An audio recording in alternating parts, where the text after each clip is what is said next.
Griffith. This is Jeremy Griffith. Excuse me. This is Jeremy Griffith and Jack Velour here. We're at Mimi's Cafe on 17th Street. You might be better off over here. It's still too much music. So Jeremy, you were in Dallas this past week. Yes. For an Tony Robbins conference. Yes. And what was the conference about? What was the purpose of being there? It was his Unleash the Power Within conference. So it's all about goal setting, sort of taking charge of everything that you're doing in your life, focusing, all that. Okay, so when I was about 18, I read his book, Awaken the Giant Within. Right. I thought it was a great book. Yeah. I remember him saying, and maybe it was page 92, the only true security in life is in your ability to perform. That's the thing that sticks with me the most. Right. And there's certain leverage points in life. If you change this one aspect of your life, it's going to totally revolutionize all the other aspects. Cantilevers, yeah. Yes. Yeah. So you were at this conference. Here, do you mind stand under the light? Oh, this is perfect. Look at that light up there. Yeah, there you go. Right now we're both on camera. There it is. Okay, so you went to the conference. I read that a lot of people got burned. Was it 30 people got burned walking? It's like 30 or 40 people, somewhere around there, yeah. Got burned walking across the coals. Now, right. Is walking across the coals a metaphor for being able to conquer challenges in your life, or what is the purpose of the walking? Yeah. So, all right, you spend like 4 hours getting explained, that the coals are hot. At no point is it ever presented as like a mystical experience. But it's very, very much presented as, okay, this is scary because they are hot. You walk up to the coals and you feel the heat coming off the coals. But the whole premise is that there's nothing that can be explained to you that takes away the fear of walking across the coals, right? Except that you have the decision to conquer this. You've been given all this information about, what it can and cannot do. And then you're presented with the opportunity to conquer. Is that scientific information? Like, do they tell you that there's a barrier created by the ash or the sweat on your feet, or what is it? They tell you, I don't know that it's presented scientifically. I think it's presented more anecdotally. That there are thousands of people upon thousands of people who have done this. They've done it without being harmed. And I knew the science going in. Like, when I showed up that day, I had already been presented with the information about. And what was your understanding of the science, just generally? In general, that the what allows it to work? Well, that the coal is actually a very low conductivity. So physical touch, it doesn't allow a lot of heat transfer instantaneously. There's an ash layer, right? There's a lot of kind of bunk. Versions of the explanation that there's moisture on the bottom of your feet and that you're walking on the evaporated steam of that, which is. Well, I heard that I'm 32 now. This is maybe 10 years ago. I think somebody told me that you wear thick socks and you get your feet real moist and sweaty, so that there's a barrier of moisture. But I was always wondering if that was true or not. No, you walk over barefoot. You walk over barefoot. You don't get a layer of sweat between your feet and the coals. No. So your understanding was that. I'm sorry, I didn't mean to cut you off. No. So keep going. What is your other? So essentially, the idea is that as you step on the coals, because yes, they are hot. Like in the center of it, it's hot enough to roll steel. So.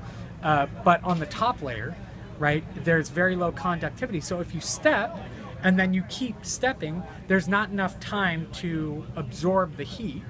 And so you can keep walking and eventually you're off. Now, if you went far enough, eventually, you would absorb the heat and burn your feet. So I did the walk. And I was fine until the last step. I burned my right foot, mostly because I stepped really deep to jump off of the line of coals. Okay. So I walked, and then I stomped to jump out, and that was the foot that got burned. And the reason I know that walking the coals isn't inherently dangerous is because my other foot is absolutely fine.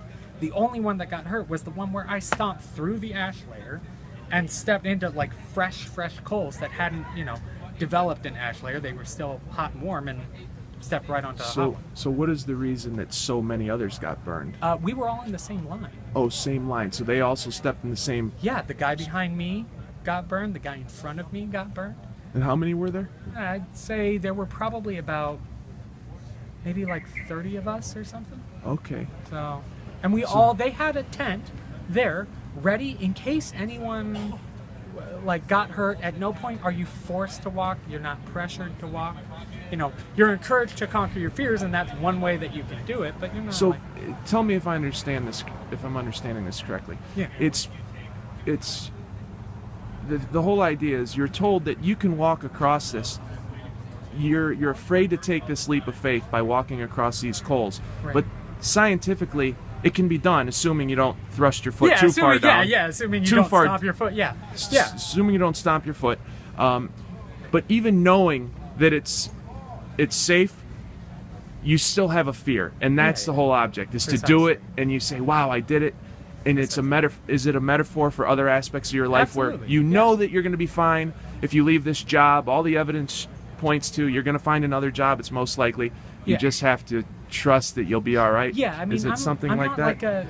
I'm not like a Tony Robbins fanboy. You know, I think he's interesting. I think he's actually fascinating, but I think that about a lot of people. And I went in expecting to do the walk and thinking, oh, I know enough about the science. You know, I'll be fine. And I got right up to the coals, and I started to freak out because, for all my knowledge, there's nothing that prepares you to face thousands of degrees of heat, right? Except, you know, hope and courage, right? And you walk across the coals, and I even got burned, and I still felt like a goddamn superhero because I walked across, you know. What were the other? How did you think other people felt about it? Did you think other people felt similar? They felt like superheroes. I saw, you know, pretty much everybody who walked across it successfully, you know, felt like they conquered something big, right? And there were a lot of repeat people there, people who go to a lot of the conferences, and you know, this is something they do. This is almost a ritual for them. Have you ever? Did you think Tony Robbins had a lot of charisma? Was he? Oh yeah. Oh, tons absolutely. of charisma. Oh yeah. Do you think that?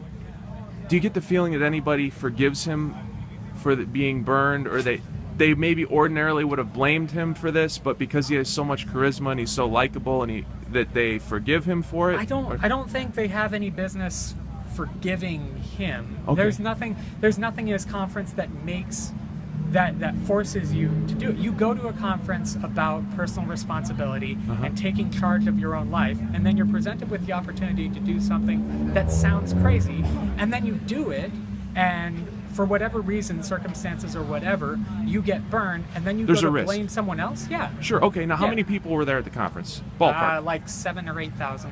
How many people walked across the coals? Like 7,000 or 8,000. Oh, really? Yeah. So there was maybe a lot of pressure to do it. No, honestly, I didn't feel like there's a lot of... Was there some people that didn't do it? Oh, yeah.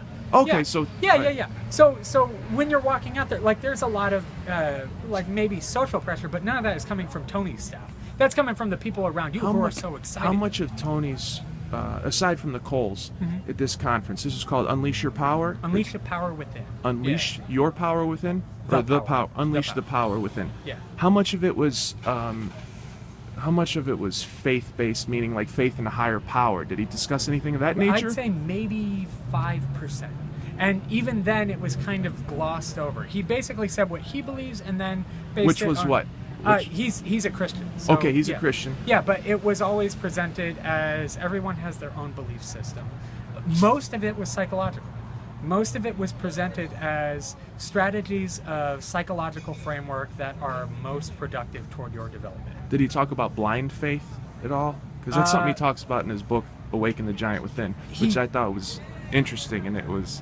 I don't recall him going over blind faith. If anything, it was mostly about avoiding sort of blind faith, like examining your beliefs. This was more in accomplishing things, not necessarily in a...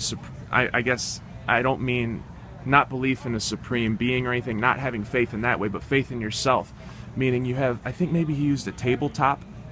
You have all these legs supporting the tabletop, and you have, and when and something about having blind faith in yourself, where you may not have accomplished something like this before, but because of all the other things you've accomplished, you can have some blind faith that you're likely to accomplish this said thing. Okay. I can't remember all the details. Honestly, at that conference, I don't recall him going over any of it. Okay. You know, like I said, most of it was a psychological framework. So yeah. Cool. Well, I appreciate it. Of course. Thank you. I've seen a lot on Facebook about this and Tony Robbins, and I wasn't gonna give him a completely negative appraisal of his whole character based on this one story that I read, and I just wanted to get some of the facts from Jeremy here. Yeah. So thank you. I appreciate it. Of course.